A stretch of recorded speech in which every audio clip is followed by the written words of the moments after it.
Welcome back, my fellow agents. It is I, X7, your agent of animated awesome. Because we're not really awesome at this point in time. A little early still.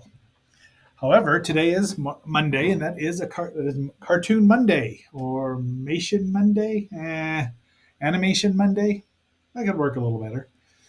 We're up to episode 4, technically, according to Wikipedia, episode 3, but we got them messed up with Captain America here. So, without further ado, let's get started. Maybe we'll get started anytime, guys. When Captain America throws his mighty shield, all those who chose to oppose his shield must yield. If he's led to a fight, then a duel is due. And here we are in we're in the present. Well, we're in the present of 1965. That is, or wait a minute, let me check here. 1964. This, titled The Revenge of Captain America, which seems a little too on the nose because Cap shouldn't be out for revenge, comes from 2 issues of the Avengers. So we are in present day Marvel time. This episode itself was first broadcast in September 19th, 1966, and we don't know who wrote it or directed it. But Avengers 17, Volume 1, Number 7, June 9th, 1964, and then the second half, or the second 2/3, the first third is from that one. Second 2/3 are from February 11th, 1965. Because they took out all the Avengers parts, which is weird because why wouldn't they just keep the Avengers in there? They had the rights to all of them. Anyway, and they used them, as we'll see, there are more than Avengers showing up in these cartoons. But Cap's doing his daily workout with 5 pro wrestlers. At least that's what we're given to take place. Now, of course, back then, wrestling was still protected, very much kayfabed that these things are real. And these guys, they were athletes. Wrestlers are athletes, pro wrestlers or not. They are athletes. They just because their ending is choreographed doesn't mean that they don't get hurt, don't get injured, just like any other sport. They just don't get injured by somebody else on purpose, though it looks like they're beating the crap out of each other. But I digress. But he's not concentrating. He's thinking about his dead pal Bucky. Bucky's dead. They don't tell us how or why Bucky got killed, just that Baron Zemo killed him. But then he gets, does a monkey flip and throws these guys around just in the workout room in Avengers Mansion. One of them says that they don't get this much action in a week in the ring. They'd probably be doing, I don't know, 3 or 4 shows a week. But, 15 minutes tops probably. But they're, in New York City, so they're working for the WWF at the time, probably. But Cap's still morose. He went through a lot of this when he first came back because they got the hook of the tragedy, which I think always does help a hero, but sometimes he's just a little too morose. That is Jack Kirby's artwork there that they're animating, inked by Chick Stone, colored by Stan Goldberg. The letter is Art Simek, and of course Stan wrote it originally and edited it. So he's morose, pondering, oh, Bucky's dead and it's my fault. Because it is. He took an underage kid. But, if Bucky was 13 or 14 when he started the war in 41, by 45, he was 19. He was a grown man. He was old enough to enlist. He was at least 18, old enough to enlist, probably. So he wasn't just a kid anymore, even though they drew him like that for 5 years. But he would have grown and gotten older. I know comic book time is weird, but come on. In real life, Bucky was old enough by the end of the war to know what he was doing.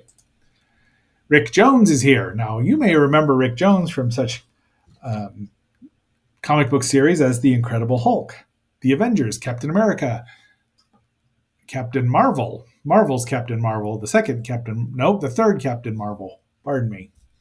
Because we had a weird Captain Marvel in between Fawcett's Captain Marvel and Marvel's Captain Marvel. Boy, that's a lot of Marvels.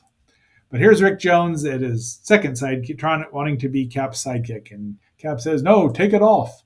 You can't wear that. I'll never have another partner." He probably didn't really cry, but so Rick is dutiful and does what he says. But Rick's, got to be 17 or 8, at least 16, if not 17 or 18, because he's driving, he's living on his own. Now he's an orphan, and he first appeared in Incredible Hulk 1, or yeah, and it was he's the reason that Bruce Banner turns into the Hulk, because Banner threw Rick into the ditch first and saved him from getting blasted by gamma radiation.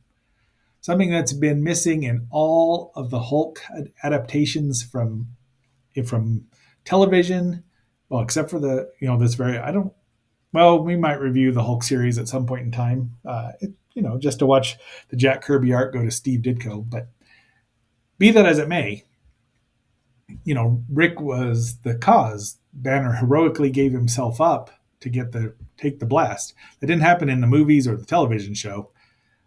So they kind of neglect, just kind of gloss over that. But Rick's still around, I think, right? And so they're talking about Baron Zemo, who's plotting Captain America's demise in South America, in an undisclosed South American country, Saint-Tropez, or one of those places. He's got natives working for him and a bunch of mercenaries. See, natives, dark natives, but he should have been easy to animate, since really all his mouth must have been open. How else would he have been able to eat? But serves him right, Adhesive X. Now Baron Zemo Zemo's been in the Marvel Universe. His son, who was the original Marvel Phoenix, right? That looks like Baron Strucker to me, but he's not identified in here. Let's see if we can see, but he's the officer or the bad guy that he's got in New York City to trap Cap and Bucky. Well, here's an Aryan agent flying in at Cap. Bucky actually helps. I don't know if he's started to be trained by Cap yet, because he did get trained, how to fight and be a very good athlete. It looks like Zucker to me, but Strucker. There's a lot of shooting in this episode. This is a really nice shot too. Ping! I mean, just the Kirby art is just so action-packed that you kind of gloss over the fact that it's barely moving. Just the bullets are. They do a good job. Here's a jumping shot. I really liked it. This may be the thumbnail. But he fights the Razzies, and they capture Bucky and take him to South America, the undisclosed and unnamed country in South America. Now Cap takes off. He's going to go rescue Bucky. This is from Avengers 15, which is penciler is now Don Heck, inker Mike Esposito, who worked with Ross Andrew on my favorite, The Metal Men. Boy, I wish Hanna-Barbera had gotten them for 20 episodes like the FF. Stan Goldberg is coloring it with Artie Simek doing the letters. I guess those are probably him. So he's off to South America. So we've skipped ahead, 8 issues, and this one is titled, "Now by my hand shall die a villain." Even on the cover it says, "Now by my hand shall perish a villain." So it's kind of giving the plot away there, Stan. So he's off to rescue Rick in a fancy Dan shield jet, I would assume, which is armed with he's in a dogfight, but some nice animation here. He blows up the enemy ship real good. And it's a cool looking ship. It's probably a forerunner of a Quinjet. Zemo's got all kinds of weaponry down here. So who knows how that happened, but smuggled it in. In those days, you could do that.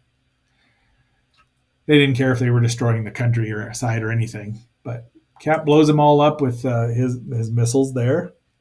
Kaboom!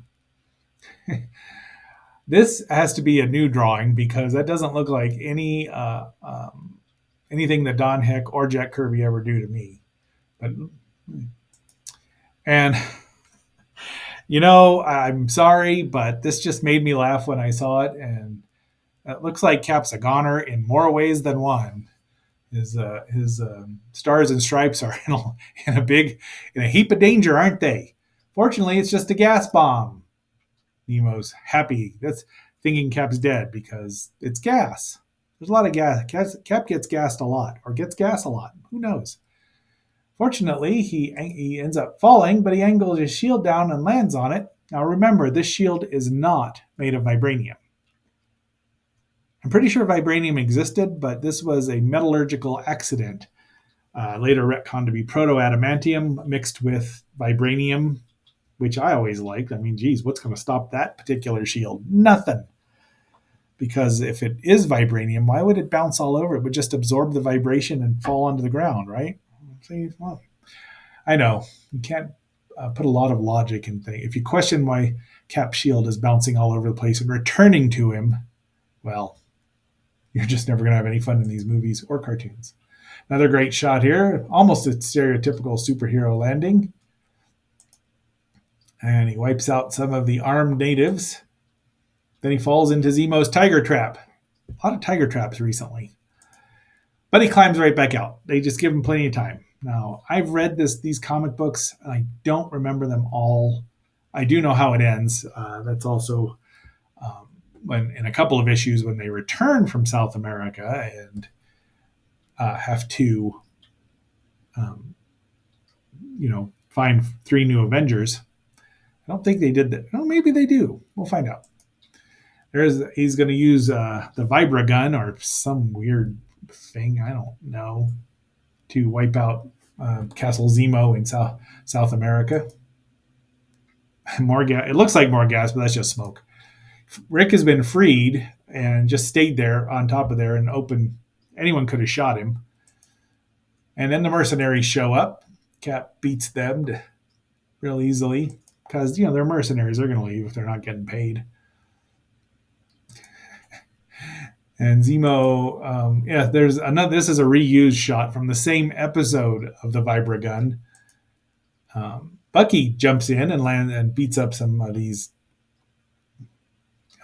mercenaries. Katang! Well, I told you there's a lot of shooting at the shield there. See, pring, pringo. Any of these I may or may not be using as the thumbnail. We'll see. I like this one a lot as well. Oh, and then the fireball gun, or I don't remember the name of it, but there he is again with his eyes colored red. Now that's just lazy, but Cap has managed to separate Zemo from his men by having his shield hit right at the strategic point and having all these boulders fall down. See, another great shot. Say what you will, Don Heck doesn't get enough due. He was not Kirby, but he was himself, and I enjoy his artwork quite a bit. It was never as dynamic. I don't know. It might have been the inker. I don't know, but now I just really enjoy it. It's simple and clean still. So, yeah. That's Baron Zemo's blaster, also a disintegrator, which we know anyone who's read this story knows what's about to happen. He's trying to get Cap. Cap's angling the shield so that the sun will get in his eyes. This is not exactly what happened in the comic book, but the same thing does. He hits the side of the mountain and buried alive, dead, D-E-D, dead. Well, at least for many years. He may still be alive now. I know his son was still alive after falling in a vat of Adhesive X as well when he was the Phoenix, but that happened in the 70s later on. Oh, and then Cap and Rick are there. They're kind of stranded now in South America because that the ship that Cap took got destroyed when it landed. They're all happy. Oh, look, everything's burning down. We don't even have a radio to call someone to find us, to come get us. And Rick says, I wish I could have been more help. And then Cap replies with, Rick, if you'd have been any more help, you wouldn't have needed Captain America. So Rick did eventually become his partner and wore the blue and red semi Bucky outfit. That'll never happen. Rick Jones isn't even in the MCU, which is just he isn't, right. I mean, he's not. I don't recall if he's been in there. See, there he's saying, shaking hands, and they're all happy and stuck in South America, in the middle of nowhere, because there was a lot more middle of nowhere in South America in 1965. Once again, we get the credits, produced by Gantry Lawrence,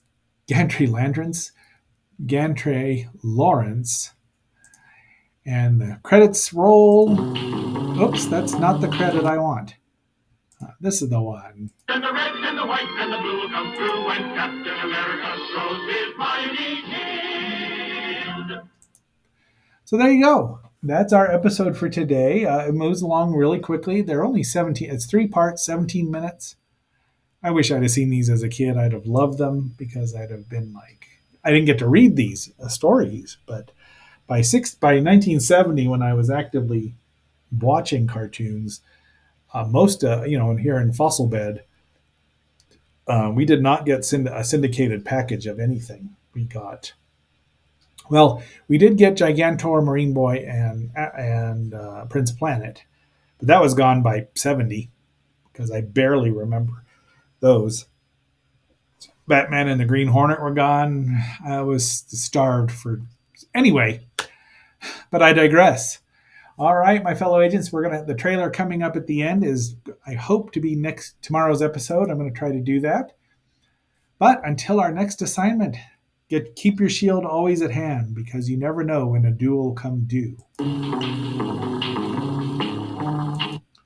Also, I completely forgot to like, share, subscribe, leave a comment, and hit the bell. So, sorry. Until our next assignment, this is X7 signing off.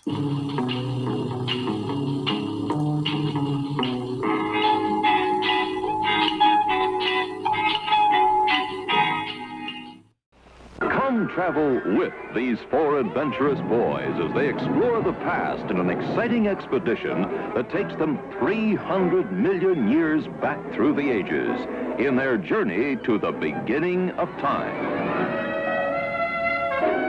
An extraordinary recreation of history, acclaimed by Dr. Edwin H. Colbert of the American Museum of Natural History as absolutely authentic. A thrilling and enlightening adventure story of the development of life on Earth. Look out! They've seen us! Here they come!